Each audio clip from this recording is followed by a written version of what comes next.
জীবনে না অতিরিক্ত কিছু ভালো নয়। এই যেমন দেখো, আজকে আজকে না গতকাল থেকে এত পরিমাণে বৃষ্টি হচ্ছে না। আজকেও সকালবেলা ঘুম থেকে উঠে দেখছি সেই এক নাগাড়ে বৃষ্টি হয়ে যাচ্ছে।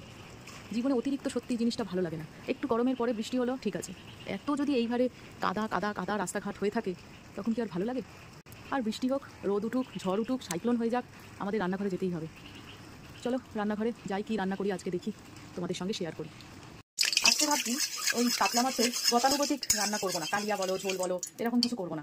ভাবছি কাতলা মাছের আজকে টক করে সেটা কালিয়া করবো। দেখো ভালো লাগে কিনা রান্নাটা। এই মাছগুলোকে আগে ভেজে নেবো, বেশি মাছ দেবো না, 3টে মাছই আমার হয়ে যাবে। এই মাছগুলো ভাজা হোক আগে। আর এপাশে আমি প্রেসার কুকারে আলু বসিয়ে দিয়েছি দুটো মাঝারি সাইজে। মাছগুলোকে বেশি ভাজবো না, জাস্ট একটু হালকা এরকম ভাজবো, এরপরে উঠিয়ে নেবো। দেখো একদম হালকা ভেজেছি। মাছগুলোকে তুলে নিয়েছি, এইবারে আস্তে আস্তে সমস্ত কাঁটাগুলো ছাড়িয়ে নেবো। এই মাছগুলো অনেকে সেদ্ধ করে তারপরে করে, আমার আবার সেদ্ধ জিনিসটা ভালো লাগে না, কেমন যেন আঁশটা নিয়ে একটা গন্ধ ছাড়ে। ওই জন্য আমি একটু হালকা করে তেলে ভেজে নিই। এরপরে দাঁড়াও, তেলের মধ্যে আগে শুকনো লঙ্কাগুলো ভেজে নেবো। কাঁচা লঙ্কা দেওয়াই যেতে পারে, কিন্তু শুকনো লঙ্কা ওই যে বলে না টেস্টটা একটু অন্যরকম করে নেয়। আমি একটুখানি 2-1টা পেঁয়াজ দিয়ে ফেলেছি প্রথমে, আগে শুকনো লঙ্কাগুলো ভেজে নিই। দেখবে আলুর চোখা যে কোনো ভর্তা একটু শুকনো লঙ্কা দিয়ে মাখলে না তার টেস্টটাই আলাদা হয়। জানি ক্ষতিকারক, কিন্তু ওই যে টেস্টের জন্য একটু ভালো লাগে। এর মধ্যে আমি মাছগুলোর কাঁটা একদম সুন্দরভাবে ছাড়িয়ে নেবো, যাতে মুখে ফিশ চপটা মানে মাছের চপটা পড়লে একটাও যেন কাঁটা না পড়ে। কাঁটা পড়লে না মুখের মধ্যে খুব বাজে লাগে। সুন্দর করে ছাড়িয়ে নিই। গরম মাছগুলোকে প্রথমে এইরকমভাবে খুন্তি দিয়ে একদম ভেঙে নেবে, তাহলে দেখবে খুব সহজে কাঁটাগুলো ছেড়ে আসবে। পরিশ্রম বেশি করতেই হবে না। আর বড় মাছ তো, বড় মাছের কাঁটা একটুখানি কমই থাকে। 2 মিনিট লাগলো শুধু মাছটা ছাড়াতে। আর এরপরে যদি কোনো কাঁটা উঁকি মারে তো ওইখান থেকে তুলে ফেলে দেবো। আর এই পাশে শুকনো লঙ্কা ভেজে তুলে রাখলাম। এইবারে তেলের মধ্যে দেবো পেঁয়াজ। আমি একটা বড় সাইজের পেঁয়াজ নিয়ে নিয়েছি, ওই একটা পেঁয়াজেই আমার কাজ চলে যাবে। পেঁয়াজগুলো মোটামুটি একটু লাল লাল হয়ে গেছে, এরপরে পেঁয়াজ বেশি ভাজলে তেতো হয়ে যাবে। এর মধ্যে আমি দিয়ে দেবো শুধু আদা রসুন পেস্ট। এটাকে একটুখানি নেড়ে নেবো, মানে এর কাঁচা গন্ধটাকে বার করে দেবো। মশলাটাকে পুরো তুলে নিয়েছি, শুকনো লঙ্কা এখানে হাত দিয়ে একটুখানি মেখে নিয়েছি। আর এইবারে দিয়ে দেবো এই দেখো যে আলুটা সেদ্ধ করেছিলাম বাইন্ডিং এর জন্য, আলুটাকে দিয়ে দেবো। আর দিয়ে দেবো নুন, পরিমাণ মতো নুন দিলাম। আর ভাজা মশলা, যে ভাজা মশলাটা আমি করে রাখি সেই ভাজা মশলারই 1 চামচ, ছোটো চামচের 1 চামচ দিয়ে দিলাম। এবার এটাকে খুব সুন্দর করে মেখে নিই। এই মাখাটাই যা টেস্ট হয়েছে আর দেখতে যা সুন্দর হয়েছে, তোমাদের দেখাতে পাচ্ছি কিনা ভালো করে ক্যামেরায় বুঝতে পারছি না, কিন্তু সরাসরি দেখতে এত ভালো হয়েছে মনে হচ্ছে এইটাই শুধু এমনি খেয়ে নেওয়া যাবে। এইবারে যে যেরকম ভাবে আকার দিতে পারে, কেউ গোল করতে পারে, কেউ চ্যাপ্টা করতে পারে। আমি একটু চ্যাপ্টা চ্যাপ্টা করে করবো, যাতে এই যে এইরকম করে বড়ার সাইজগুলো করে নেবো। একটা ফিশ চপগুলো এরকম আকার দেওয়া হয়ে গেছে। এইবারে আমি একটা ব্যাটার তৈরি করবো। আমি কিন্তু এই ফিশ চপগুলো একটু মোটা মোটা করে করেছি, কারণ বাড়িতে করছি তো। বাড়িতে করলে ওই রকম দোকানের মতো চ্যাপ্টা চ্যাপ্টা করার কোনো দরকার নেই। একটু পুর বেশি থাকবে, খেতে ভালো লাগবে, মুখে পড়বে অনেকটা করে, তবেই তো বাড়িতে করে মানে মজা আছে না।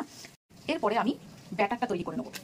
এর জন্য একটা ছোট্ট বাটিতে আমি চালের গুঁড়ো নিয়ে নিয়েছি কিছুটা, নিয়ে নেবো একটু বেসন, নিয়ে নেবো একটু লঙ্কার গুঁড়ো, সামান্য একটু নুন, সামান্য একটু হলুদ, আর একটু বেকিং সোডা, এই 1/2 চামচের মতো।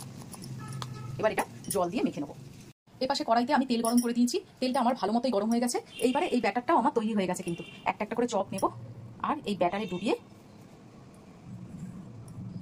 এই তেলের মধ্যে দিয়ে দেবো।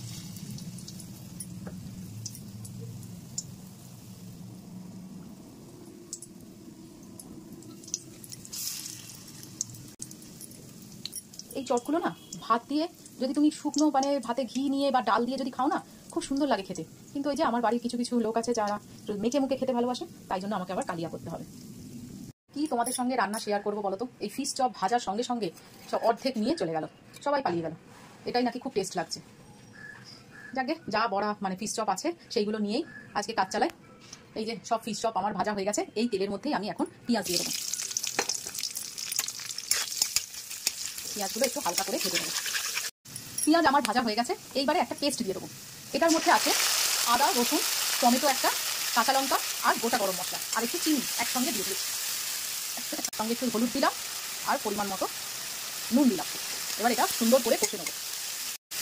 মশলাটা সাইড দিয়ে তেল ছাড়তে শুরু করে দিয়েছে। এর মধ্যে আমি দিয়ে দেবো কালারের জন্য কাশ্মীরি মির্চ মশলা। মশলা আমার সুন্দর করে কষা হয়ে গেছে, এইবারে আমি জলটা দিয়ে দেবো। এবার জলটা একটু ফুটে উঠলে আমি কিন্তু বড়াটা এর মধ্যে দেবো না, বড়ার উপরে এই গ্রেভিটা দিয়ে দেবো। দেখতে থাকো। গ্রেভি আমার রেডি, এইরকমই রাখবো, একটু হালকা ঝোল ঝোল, কেননা ফিশ চপটা পুরো একেবারে ঝোলটাকে টেনে নেবে। এর মধ্যে দিয়ে দেবো কাসুরি মেথি আর দিয়ে দেবো 1 চামচের মতো ঘি। তাহলে এইবারে খাবো এরকম ডিশটা হবে। এবারে আমার রান্না শেষ,